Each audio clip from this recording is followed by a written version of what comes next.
What is going on, guys? Your boy Zane is back with another video tutorial of a free code cap section, and in this one we're going to be creating a simple counter.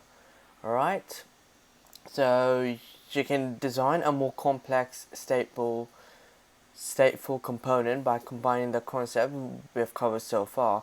So for example, by initiating a state, writing method that set state, and assigning click handlers to trigger those methods. Alright, so we've got this exercise to create a it's given us the counter component, which is this one, and it keeps track of a count value in state. There are two buttons which call methods increment and decrement. So these two buttons is talking about, which handles incrementing and decrement method. Alright, and we need to write these two methods as well. Also, we need to create a reset method, so when the reset button is clicked, the counter is set to 0. Alright, so increment, decrement, and reset methods we need to create ourselves.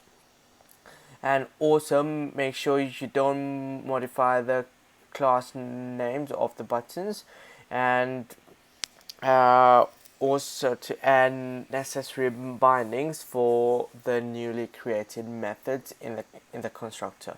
Alright, so without further ado, let's get diving into the code. So this is our counter, and this is our methods that we need to create, and we're gonna create that in outside the constructor. Okay, so that's our constructor. We're gonna create method increment first. Alright, open that and close, and then decrement. Yep, and that method goes there, and then reset method. Okay, cool. So now, because we already have the state, which is the prop of count 0, so by default the value of the count will be 0. So what we need to do when we come into increment method, we need to change the state to add 1. Alright, so in that way I'm gonna set the state. So this set state, and then method open. Cool. Now the count will equal this state count, which is this one here, and plus 1 into that. Alright, and similarly the decrement, so set the state.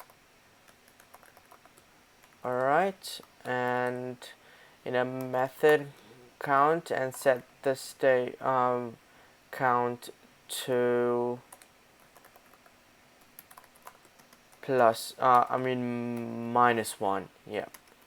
Alright, so whenever it increments it, it will add 1 to the count, and whenever it decrements it, it will decrease 1 from the count. Alright, so now that's done there.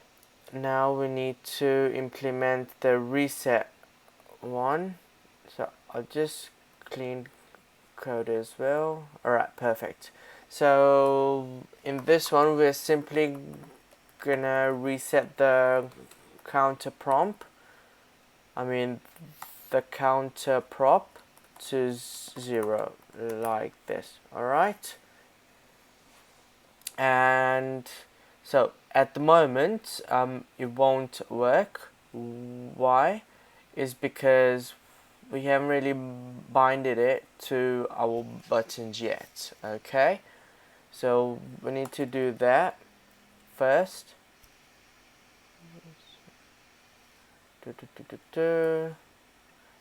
There we go, and then I'm gonna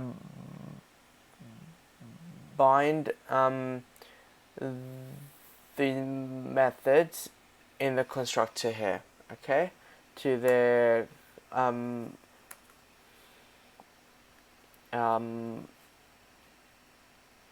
method as a method clicking event. Alright, so I'm gonna say this increment, and then I will say this dot increment, and then bind it. Alright, and similarly I'll just copy and paste it so it's a lot quicker as well. Alright, and just change the methods over here.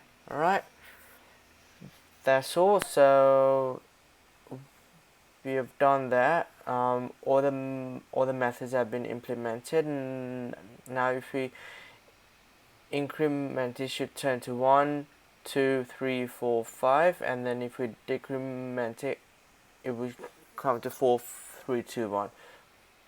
Oops, I made some mistake. Alright, so where did I make a mistake? Let's have a look. The methods of functions, so it's adding 1 here and it's subtracting here. Yep, that's fine, and it's resetting the count to 0. So I think increment, yep, binding it with the increment, decrement. Here we go. So I forgot to change this method here. Alright, so if you do 1, 2, 3, 4, 5, and then 4, 3, 2, 1, 0, and then reset. Okay, decrement here, reset. Alright, and let's run the test, and hopefully it all passes. Yes, it does. Alright guys, I really hope you understood the concept of making a counter in React. If you've got any questions, feel free to comment below. If not, then just practice, and I'll see you in the next video.